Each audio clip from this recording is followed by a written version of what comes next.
শেখ শাহজাহান সহ শেখ শাহজাহানের ভাই শেখ আলমগীর, শাহজাহান ঘনিষ্ঠ দিদার বক্স মোল্লা এবং শিবু হাজরাকে আজ সোমবার জেল হেফাজতের মেয়াদ শেষে ব্যাংকশাল আদালতে পেশ করা হয় সকাল 11টায়।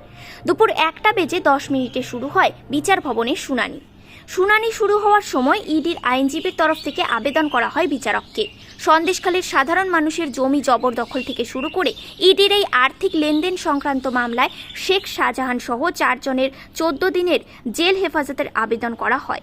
ইডির আইনজীবী অরিজিৎ চক্রবর্তী আরও জানান, নতুন করে জেল হেফাজতের আবেদনের কারণ হল নতুন করে তদন্তে উঠে এসেছে আরও অনেক তথ্য। দুপক্ষের আইনজীবীর সওয়াল জবাব শুনে ইডির বিশেষ আদালতের বিচারক প্রশান্ত মুখোপাধ্যায় শেখ শাহজাহান সহ 4 জনের 13 মে পর্যন্ত জেল হেফাজতের নির্দেশ দিয়েছেন। আপনাদের প্রেয়ার কি ছিল? আমাদের 14 দিনের জেসি প্রেয়ার ছিল with further interrogation which has been allowed by the learned court. Specific কোনো অভিযোগ আমরা তো আদালতে মাননীয় কোর্টকে জানিয়েছি আমরা যে আমরা পরবর্তী তদন্তে কী কী উঠে আসছে এবং যেগুলোর উপরে আরও তদন্ত প্রয়োজন আছে সেই তদন্তগুলো করবার জন্য মাননীয় আদালতের কাছে সময় চাওয়া হয়েছিল, যেটা মাননীয় আদালত গ্রান্ট করেছে। স্পেসিফিক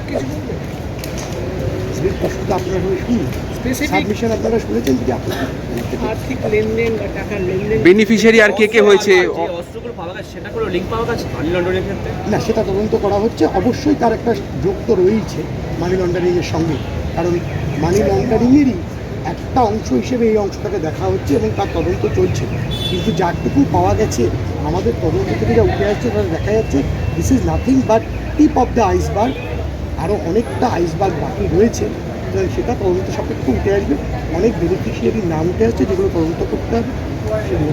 আচ্ছা, এই বিপুল পরিমাণ টাকা সেইগুলো কোথায় গেল এখনো পর্যন্ত? সেগুলির কিছু ট্রেল পাওয়া যাচ্ছে?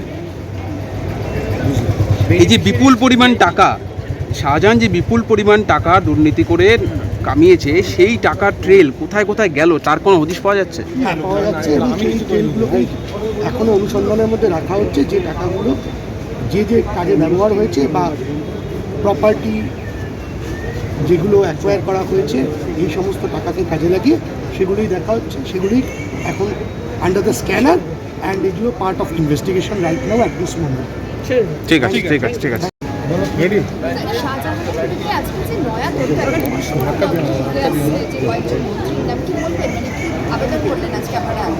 আমরা তদন্তে যা কিছু নতুন উঠে আসছে সেইগুলো সমস্ত কিছু আমরা মাননীয় আদালতের কাছে তুলে ধরেছি, যা থেকে মানি ট্রেলের যে অ্যাঙ্গেল পাওয়া যাচ্ছে সেগুলো তুলে ধরা হয়েছে এবং সেগুলো বিচার বিবেচনা করে মাননীয় আদালত আরও 14 দিনের জেলে পাওয়া এবং তদন্ত করবার পারমিশন। মূলত যে তথ্যগুলো উঠে এসছে সেগুলো সবই তদন্ত সাথে তদন্তর খাতিরে তদন্ত চলছে এবং তদন্ত শেষ না হওয়া পর্যন্ত মানি ট্রেলকে ভেরিফাই করা যাবে না। এই যে আর্মস যেগুলো রিকভারি হয়েছে তার সঙ্গে কি মানি ট্রেলের কোনো সম্পর্ক? অবশ্যই একটা রয়েছে বলেই মনে করা হচ্ছে।